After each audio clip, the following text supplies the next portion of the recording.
The worst mistake you can do after your school year finished is to tick it off and think that it's done. It's not done because you have not done the reflection to learn from it and to make the new school year better. This academic year has been a roller coaster for me. I have finished my second year at university in Amsterdam and I was on exchange in Montreal at McGill University. And this is just 2 moments that I picked up. But we need to reflect together and I want you to do it too. I also prepared a PDF for you that you can download completely for free to reflect on things that happened this year, so you learn from your mistakes and you make the next academic year the best academic year ever. I thought that the first year at university will be the most difficult one, but I have not expected. I could not dream of the things that happened in my second year, and even though it was very challenging and tough from time to time, I have grown so much as a person. I have learned so much that I would never ever wanted any of the things that happened to me not to happen. And I really think that reflecting on things that happen to us is the best way how to ensure that we prevent the same mistakes happening again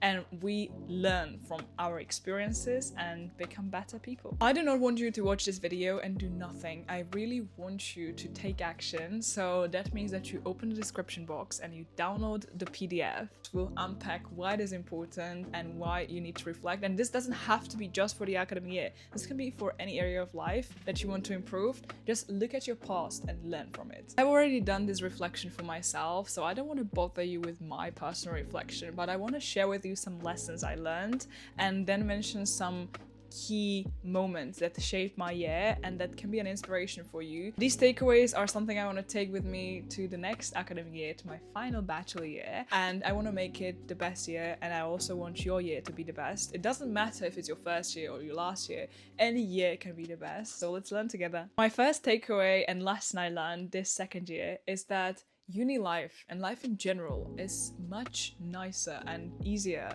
when you just let the guard down and you enjoy it more rather than focus on what's next. This what's next mindset is something that holds you back because you think that you tick something off, you finish the assignment, you submit an essay, and you start thinking about what's the next assignment to do, what's the next reading you have to do, and you never finish from the 1st of September until the end of the semester and then the second semester. You still feel like there is something else to do, and then when suddenly there is nothing to do, let's say you have a Christmas break or you have the summer holidays, you don't feel right because you are searching for this extra thing to do.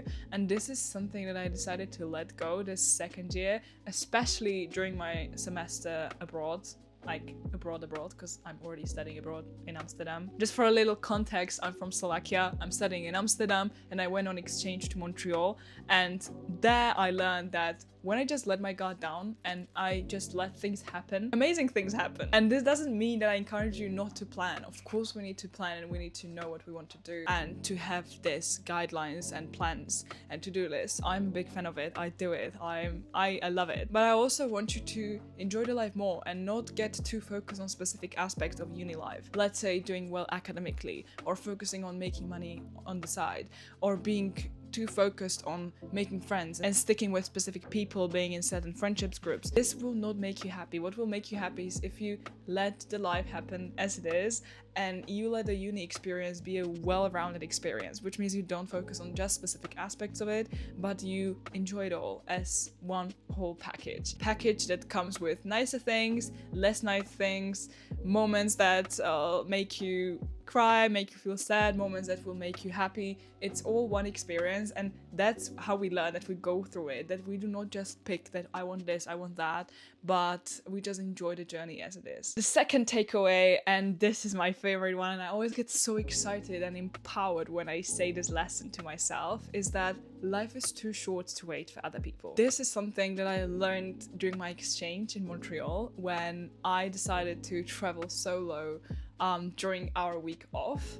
So we had this break, 1 week off at the beginning of March, end of February. It's a couple of weeks before I was starting to think about what I'm gonna do. And I asked people if they want to join me because I knew I wanted to travel more in Canada. Some people wanted to go to Mexico and some other places, but I really wanted to explore Canada when I was already there. So I told myself I'm gonna do it alone. I'm not gonna wait for anyone because I invited people and they had other plans. But what does this mean for me? Does it mean that I have to stay at home and spend the whole week in my tiny room I had? Or does it mean that I'm gonna travel and see the country on my own. I decided for the second option. I booked flight tickets from Toronto to Vancouver and I did a solo 4-day trip.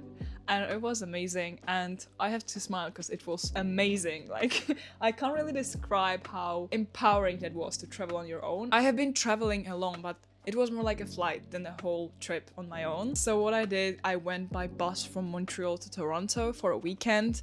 I saw Toronto in 2 days, and then I flew from Toronto to Vancouver. I spent 4 days in Vancouver, and 1 day was on Victoria Island, which is a ferry from Vancouver to Vancouver Island. It was insane. I loved it. I will put some pictures up here for you to see. And then I went back, like I flew from Vancouver to Toronto. I spent another weekend there, and then I went by bus back to Montreal. And it was 1 week, but during that 1 week I grew so much because I learned that I can do whatever I want and I don't need to wait for others or permission from others to travel somewhere. And I loved it. And this was such a powerful lesson that I want to apply definitely in my third year and all other years to come, that if there will be an event or something I want to do on my own, I will invite people, of course, if that's something that I would like to do. But I'm not gonna wait for others. If I want to see something, I'll do it. If I want to do something, I'll do it. Life is too short to wait, guys. So don't wait. Book that flight, get on that train, and just do and see and feel things that you want to do, because at the end you will just regret things you didn't do than the things you did and they didn't go that well. And I promise you they'll go well, and you will have lifelong experiences, lifelong friendships, and you'll be a stronger person. Another thing I learned is that there is nothing like a failure. I keep mentioning this in many of my videos because I think this is a powerful reframing of your mind and the way how you see things, because when you think of failure as something horrible, that just drags you down and you just stay in this negative mindset and in this negative energy. But when you reframe it as a learning opportunity, as something that strengthened you and made you who you are and where you are right now, you see how you suddenly become much stronger, and you look at the failure as something that made you who you are right now, rather than something that made you more miserable. Because failures are just showing us what doesn't work. That means that if we use that learning and focus on things that do work, we can make great things. Even if something is a small failure, let's say you get a bad grade on exam, reframe it as something that, okay, this is a feedback for me. Why did I get this bad grade? If it's because I didn't block enough time to write an essay and it's just a horrible piece of yeah, it's a bad paper, let's use this as a learning opportunity, so next time you block, don't just 2 hours but 2 days. It's not the end of the world. It's something that can just strengthen you. Take it as a valuable feedback and don't look at it as something horrible and end of the world. No, life will keep going. You will become stronger if you take it as a valuable feedback and do not let yourself be dragged down by negativity of the outside world telling you that failure is something wrong with you. It's just a valuable feedback that you can use to iterate and to steer your life where you want it to go. Another lesson is to reframe anything difficult, and I'm doing this, but actually difficult things, anything that you consider difficult, as something that's challenging. So do not think about hard, difficult things, think about challenging quests, something that makes you more curious about a task. Because if you approach task as something hard, I'm telling you, it will take you twice as much time to sit down to write an essay, to do that group project, to do that assignment, because it's something hard. And we want to avoid anything hard. But when we tell ourselves that this is a challenge, this is something that we need to master, this is something that we can show our abilities and challenge ourselves, get out of our comfort zone, that's suddenly again a mindset shift. You suddenly switch something in your brain and you see it completely differently. And it's amazing how we can use the power of our mind to reframe something again negative and something that gives us negative connotations, that doesn't give us the energy to do the task, into something that's suddenly more manageable. It's a challenge. So okay, how do I approach this challenge? I can break it down into simple tasks, into smaller activities, rather than focusing on this huge project that I don't know how to approach. Another lesson I learned is how to leverage the 80-20 rule in real life. The Pareto efficiency says that 20% of your action, of your input, result in 80% of your output, and I didn't really see it working very well in my life, but that's because I didn't focus too much on the most important 20%. So this is something I'm definitely going to do more.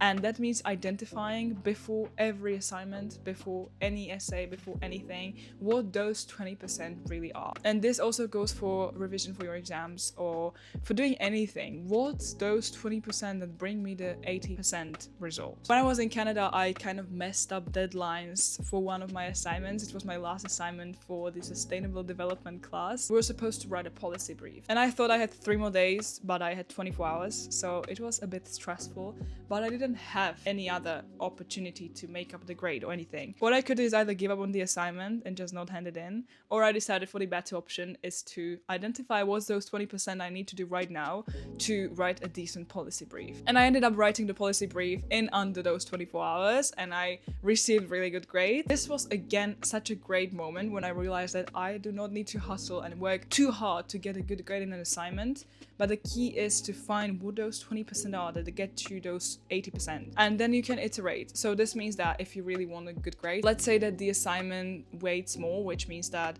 the importance of it is greater than some other smaller assignments, then you can think about, okay, I'm going to put more input, more energy, more action. Is it going to give me more results? And if not, which action will give me the benefit I really want? So then it's really about playing with where you want to go, what you want to achieve, but identifying those 20% first before doing anything else is the key for success. And I'm going to use this so much for every subject this next academic year, and I encourage you to do that too if you want to get ahead of everyone else and to not hustle, but to achieve more in less time, which is what productivity is about. Another thing I learned is when to say yes and when to say no. This can be very confusing sometimes because some people say that say no to everything and to protect your time and to focus on the most important things because your time is valuable, and of course it is. And the other half of people tell you that say yes to everything and then you are burnt out because you just do too much. So where to find a balance? What should you do? Should you say more yes? Should you say more no? My personal opinion is that it depends. You of course need to learn how to say no if the thing is something that you do not want to do, or if it's just too much and you already have a lot of stuff on your plate and you just can't take on 5 other commitments. Then it's important to say no. But on the other hand, saying yes opens doors to new opportunities. Okay, but this doesn't go together. How can I say no and yes? This is about being selective. Being selective to the opportunities that come, that okay, now there are 5 opportunities. Which 1 or 2 will get me closer to my goals? Ask yourself this every time you're saying yes to something, because by saying yes to one thing, you're saying no to the other, because we have limited time and limited energy. But on the other hand, you're a young person in your 20s that want to make the most out of this life. And when there are opportunities, then you can use the Pareto principle to do more things, but do them efficiently. This means saying yes to things that can move you forward and get you where you want to get. Sometimes the problem with saying too many no's to things is that you will close doors that you should have had opened. These doors are activities that scare you the most, that would require you to get out of your comfort zone, that do not feel like something you truly want to do, but you somehow feel that it's something you should do. These are the opportunities that you should say yes to, even though they are scary, even though you feel like that's too much. You should say yes to them. That's where you're gonna grow. What I always tell myself and what I learned this year, that you can always say no later.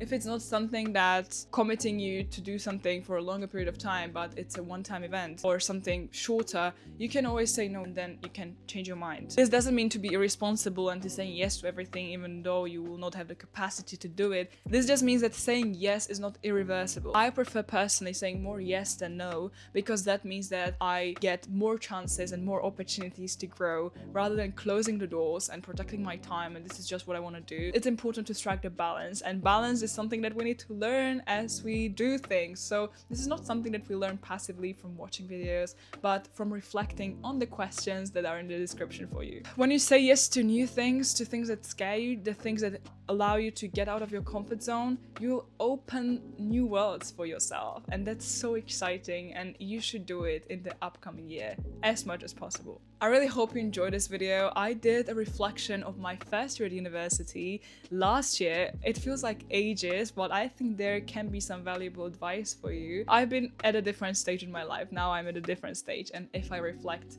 on my academic year 1 year from now, it's again gonna be different, but I think it's very inspiring inspiring, especially if you are just starting university now. So you can check it out up here, and I'll also put it for you in the description box. If you enjoyed this video, please give it a thumbs up and subscribe to the channel, and I'll be looking forward to seeing you next time.